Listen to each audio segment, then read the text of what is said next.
Hello! Today I figured we would start reading a chapter book, and this one is called The Mystery of the Laughing Shadow. I'm so happy all of you could join me, and we'll read maybe a chapter or a couple chapters every day, and then go from there. A few words from Alfred Hitchcock. Greetings. I am delighted to have you join me for another adventure with those three amazing lads who are known as the Three Investigators. This time, a mysterious golden amulet from a lost Indian horde leads them into more danger than you could possibly imagine.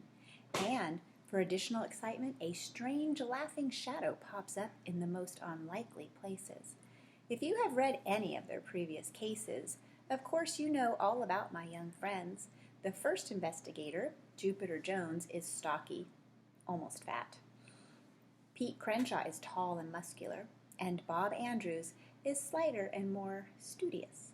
They all live in Rocky Beach, California, a small community on the shores of the Pacific, not far from glamorous Hollywood, and they make their headquarters in a mobile home trailer cleverly hidden from sight in the Jones salvage yard. This unique junkyard is owned by Jupiter's aunt and uncle, with whom he lives. But why should I bore you with further introductions on with the case? The shadow is about to laugh, or would screech be a more appropriate word? Signed, Alfred Hitchcock. And now on to our story. Chapter 1, A Laugh in the Night. Bob Andrews and Pete Crenshaw were still 2 miles from their home in Rocky Beach when they had to turn on their bicycle lights. Darkness comes suddenly in the mountains of Southern California in the winter. Gosh, Pete said, we should have started back sooner. The swim was worth being late, Bob grinned. Their fine day in the mountains, topped off by a swim in the mountain stream, had been spoiled only by the absence of Jupiter Jones, the third member of their three investigators' trio. Jupe had had to work in his Uncle Titus's salvage yard. Tired but happy, the two boys were pedaling past a high stone wall in the mountain darkness when a thin, startling cry suddenly came out of the night. Help! Surprised, Pete squeezed his brakes, coming to an abrupt stop. Bob ran full tilt into him. Oof! Bob grunted. Pete whispered, Did you hear that? Bob untangled his bike and glanced quickly toward the wall. Yes, I heard it. Do you suppose someone's hurt? While the two boys stood there listening, something moved in the brush behind the wall. Help! This time there was no mistaking the urgency of the cry. Directly ahead of them, a heavy gate of tall iron bars topped with spear-like spikes was set into the wall. The boys did not hesitate. Dropping his bicycle, Pete ran to the iron gate. Bob followed close behind. Suddenly he gave a low, sharp cry. Ow! Something had flown over the stone wall and struck him on the arm, a small object that bounced away in the dark. Here it is. Pete bent over to pick it up. The two boys stared at the object in Pete's hand. It was a tiny, shining, metallic little statue, no more than 3 inches long. It resembled a weird, grinning miniature man, his legs crossed as if he were sitting on the ground. What is it, Pete? Don't ask me. It looks as if it's been fastened onto something. See the loop on its head? It came from behind the wall, Bob said. The sound of heavy noises behind the wall suddenly interrupted him. Somebody was crashing through the underbrush. Then a muffled voice called, He threw something out. Get it! I'll get it, boss, a second voice whispered. The lock of the iron gate rasped as someone struggling to unlock it. Looking around quickly, the boys discovered a thick growth of bushes close to the wall.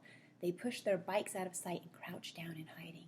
The massive gate swung slowly open on creaking hinges. Then a shadowy figure slipped through the trees at the edge of the highway. The boys held their breath and peered out through the leaves. It came closer, passed, and moved off along the road. Could you see who it was? Bob whispered. It's too dark. Maybe we should give that statuette back. It looks like it could be valuable. I guess watch it! A dark shape loomed up not 10 feet from where Pete and Bob were crouching in the bushes. The boys froze, trying not to make a sound. The shadow seemed to tower above them in the night, tall, twisted and humpbacked with a long, beaky nose and a small head that jerked about in an erratic way. Suddenly, a wild laugh shattered the darkness. It came from the tall shadow that stood so close to their hiding place. As the boys fought the panic that made them want to run, the shadow suddenly called out in an ordinary man's voice. "Never mind, it's too dark to look now." "Okay, boss," the other man answered from farther down the road. "I'll see if I can find it tomorrow." The tall, humpbacked shadow with the weird head waited a moment for the other men to rejoin him. Then both men crunched through the bushes, and the iron gate creaked shut. Bob and Pete remained in their hiding place until they heard the lock turn, and the sounds of the two men faded away beyond the wall. "Did you see that man?" Bob whispered. "The one with the funny head and that laugh? What kind of laugh was it?" "I don't know, and I'm not so sure I want to know," Pete said firmly. "Let's go home and tell Jupe what happened." "Bad idea, I like," Pete agreed. With their bikes, the boys made their way quietly back to the highway. As they started down the road toward La Casitas Pass, the wild laugh split the night again behind them. They began to pedal furiously and didn't slow down until they came out of the pass and saw the friendly lights of Rocky Beach below. That sounds very exciting. In fact, I think we need another chapter. A mysterious message. "It looks like solid gold," Jupiter Jones exclaimed. The stocky first investigator of the trio looked like a solemn young owl as he studied the tiny statuette. "Is it valuable, Jupe?" Bob asked. "I would guess that it was very valuable," Jupiter pronounced, "and not just because it's gold." "Gosh, Jupe, what's more valuable than gold?" Pete asked. The grinning little statue glistened in Jupiter's hand. "Look at how carefully it's carved, fellas. It must have been made by a skilled craftsman. And look at the slanted eyes and feathered headdress. I think it's the work of some kind of American Indian and quite old. I've seen things like it in museums." The boys were gathered inside the old trailer that served as their headquarters. Because it had been damaged in an accident, Jupiter's Uncle Titus had not been able to sell it. Instead, he had given it to the boys to use for their meeting place. And the boys had piled so much junk over and around the trailer that no one knew it was there anymore. The trailer headquarters could be entered only through various secret entrances. Inside, the boys had built a small office with desk, telephone, tape recorder, and other equipment useful for their investigations. Next to the office was a tiny laboratory and a dark room. Just about everything the boys used had come into the salvage yard as junk, and they had rebuilt it. Bob and Pete finished telling Jupiter about the rest of their adventure in the mountains, while Jupiter continued to study the tiny statuette. At the end of the recital, Jupiter frowned thoughtfully. "So you two think that whoever called for help also threw this statuette over the wall," Jupiter said. "Then the two men you heard caught him and came out to find the statuette?" "Sure, Jupe," Bob said. "However, the call for help and the statuette aren't necessarily connected," Jupiter pointed out. "You're only making an assumption without actual proof." Pete protested. "Gosh, Jupiter, it's okay to be careful investigators, but what more do you want? We heard the cry, the statuette was thrown over the wall, those two men came after it, and one of them called the other boss. It sure sounds like some kind of gang to me." "Perhaps, Pete, but you still saw and heard nothing that actually connected the statuette with the cry for help," Jupiter insisted. "What about that weird shadow?" Bob said quickly. "I never saw any man who looked like a shadow or laughed that way." "Can you guys describe the laugh?" "It was kind of high like a kid," Pete said. "No, it was sort of like a woman," Bob corrected. "It wasn't any woman. It was crazy, hysterical and scary. A real mean laugh, nasty. Sort of sad, I'd say. Maybe an old man." Jupiter listened to his fellow investigators with a puzzled expression. "Are you sure you both heard the same laugh?" "Sure we did," Pete said lamely. "But I guess we didn't hear it the same way."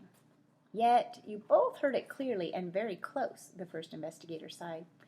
I guess I'll have to hear it for myself to know what it sounded like. Are you both at least sure you heard a call for help? We're sure, Bob and Pete said in unison. Jupiter's round face was deep in thought.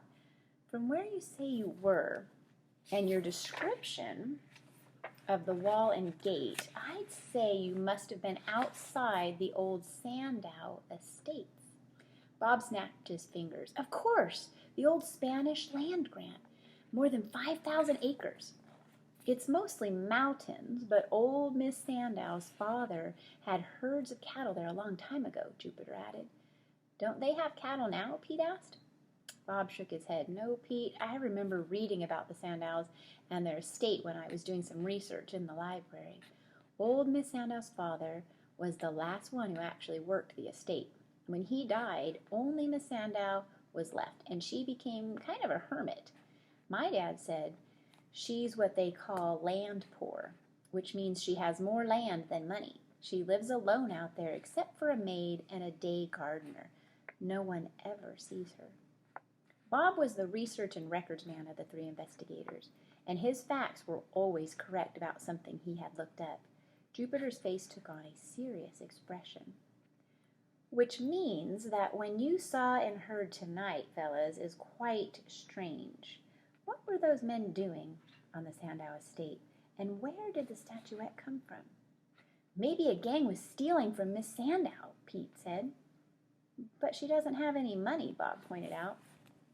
Perhaps the estate has nothing to do with what you heard. The men might have just happened to be there, Jupiter suggested. A little statuette like this would hardly be worth the time of any gang. The first investigator turned the tiny gold man over and over in his hand, staring at it as if it were a miniature man that could somehow tell him what the boys wanted to know. Suddenly he bent over the statuette, his eyes gleaming with excitement. What is it, first? Bob said. Jupiter was examining the statuette closely. His fingers began to push and pick at the bottom of the small figure. He pressed the statue and twisted it and uttered a cry of triumph at the bottom of the figure as the bottom of the figure flew open. Something fell to the floor. A secret compartment, Pete cried. Jupiter retrieved the small piece of paper that had fallen out of the statuette. He spread it out over the desk of the office, and Bob and Pete crowded around to examine it. Jupiter stared at the slip of paper and groaned. Is it a message, Jupe? Bob asked. The first investigator bit his lip in frustration. I don't know. It looks like writing, all right, but I can't read it. It's in some foreign language. Pete and Bob stared at the ragged piece of paper.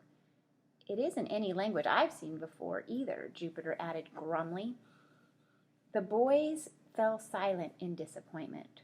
Bob and Pete both knew that Jupiter had some knowledge of several major languages and spoke 3 different languages. If he didn't recognize the writing, what could it be? Then Bob stared more closely at the paper. Guys, he stammered, that's not written in ink. It's blood. Jupiter examined the strange writing again, while Pete brushed uneasily at his hair. Bob's right, Jupiter said at last. It is written in blood. That must mean that whoever wrote it had to do it in secret without any pen or pencil. He must be a prisoner, Bob decided. Or maybe someone who wants to break away from the gang, Pete added. It could be many things, Jupiter agreed, which makes me think this is a job for the 3 investigators. The first thing we have to do is find someone to read the message. Who? Well, we know one man who knows a lot about strange languages and strange people, Jupiter decided. Alfred Hitchcock, Pete said. Exactly, Jupiter declared. It's too late tonight, but tomorrow we will call on Mr. Hitchcock and show him this message. All right, that's as far as we're going to get today. Tomorrow we'll start with the chapter titled Attack.